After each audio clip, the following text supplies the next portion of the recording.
What's up, guys? I got my Sabre 68 home defense launcher. This is the plastic fantastic $150 cheap home defense option. This is pretty much stock. This obviously isn't stock. I have a video on how to do this. There's a restrictor in the back. I drilled it out 1mm and I added this remote line adapter in the mag. There's 8 Grimberg Joule V3s loaded up in here. This CO2 tank is pretty much topped off. I think it's at like 530 grams or something like that out of 550 or like 560s pushing it. I've been shooting my S2 with this off camera. I think it was overfilled when I got it from the store.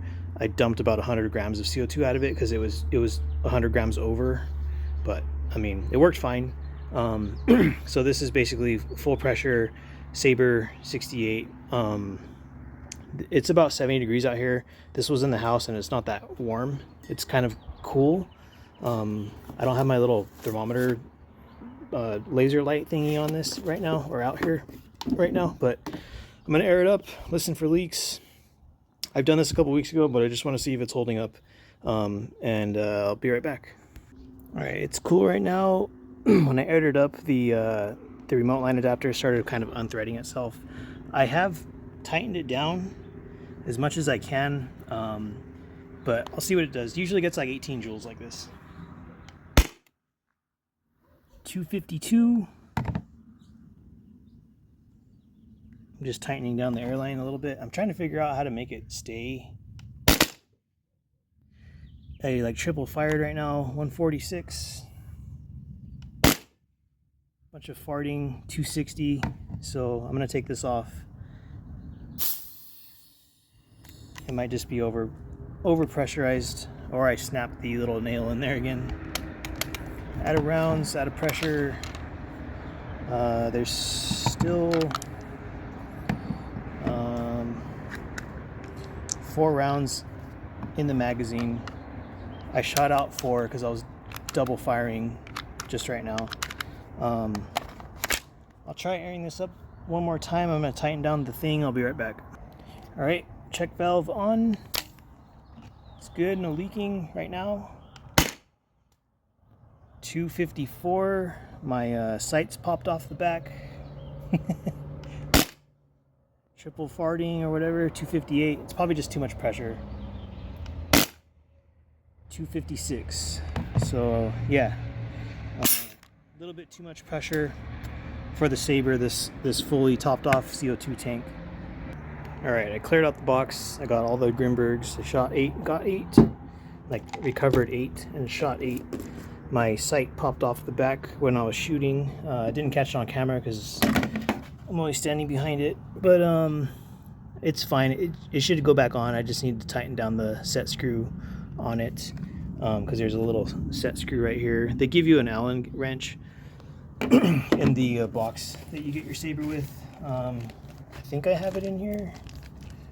Maybe not. Oh yeah, it's right there. So in your Sabre box or instruction manual or whatever, a little bag of goodies that it comes with, they give you a Allen wrench, and I didn't know what the hell it was for, but it's for the sight. So you just tighten it down and you should be good. I did contact them before I broke my Sabre because this has been fixed. I told them I lost my sight because I did, and they sent me one for free because they have all my information with my order and everything. So they sent me a free one. Seems to be holding up fine. This was the original one, so I just tightened it down. You don't want to tighten it down too much because then you'll probably snap the plastic on the back. But I mean, other than improper use of it, which is what I'm doing right now, using an airline in the big old freaking tank, I haven't had any problems with my Sabre when I'm using it normally and not doing a bunch of crazy stuff to it. So yeah, it has a 2-year warranty. So if you have bought one, I think you have 90 days to register it.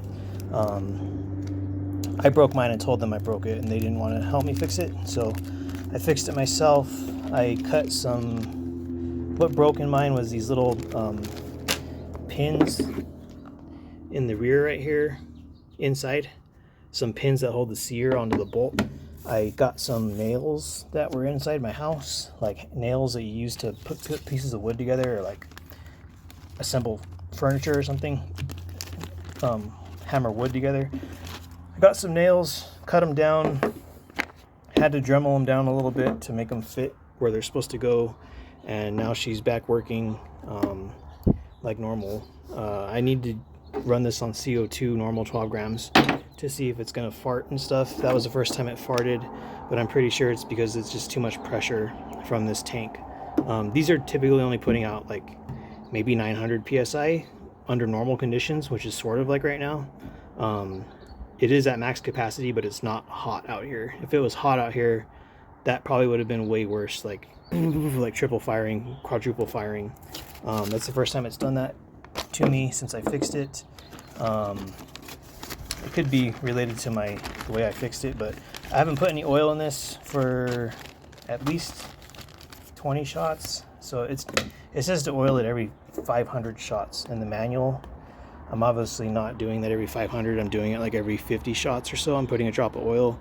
This is the magazine I was using. This is a First Strike Roscoe airline adapter. That's how you get it in there. You do have to Dremel out the bottom of it a little bit. You have to carve out some of this plastic because it won't fit all the way up to hit up against the seal. It won't fit unless you Dremel out some of the plastic. The threads on the remote line adapter match the threads that's inside the magazine.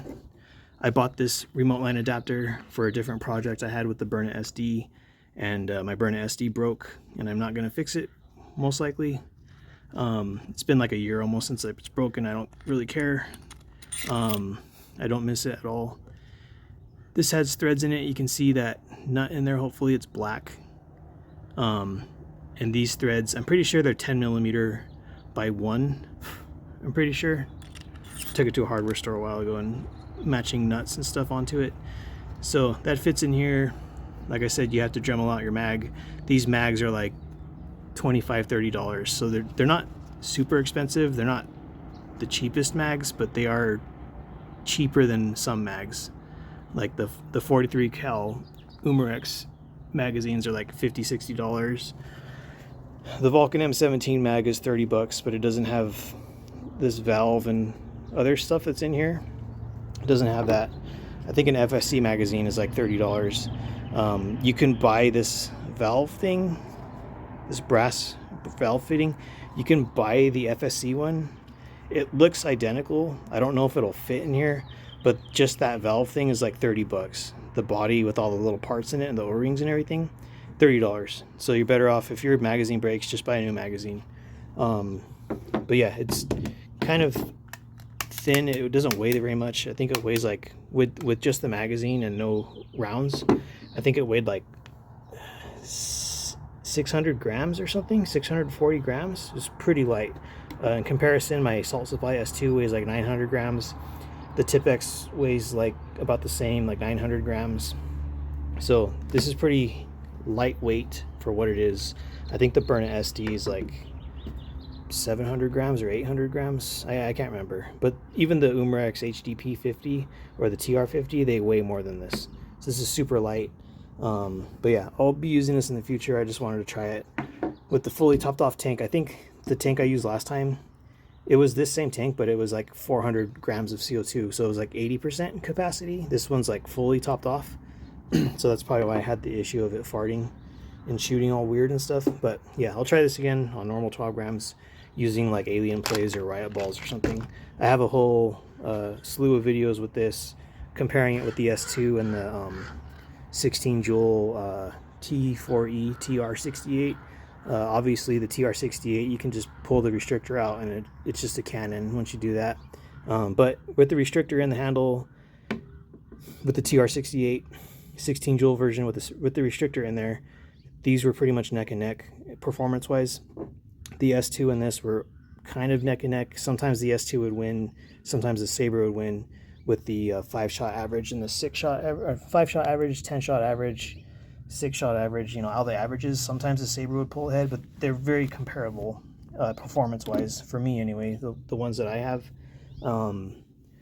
And I feel like the Grimbergs have performed the best in this. This has a rifled barrel, but I don't think it's the best accuracy, even with the rifled barrel. It's kind of all over the place when you shoot it. I've done long distance shooting with this, like 30 feet or 25 feet or 20 feet or 15 feet. It seems to be best in the 15-foot range. Once you go past that, wherever you're aiming at, you'll hit high or low. It's kind of all over the place a little bit. I'll try it more in the future, but I feel like this one is kind of the least accurate over a long distance versus the TR68 or the Assault Supply S2. When my Burnett SD worked, it was pretty accurate. Even at longer distances, it was pretty accurate. That was one thing I have that was good with the Burnett SD. And there's a lot of stuff that's not so good about the Burnett SD, but that's a completely different subject. But yeah, pretty decent little launcher. And I'll let you guys go because it's getting kind of long. So see you next time.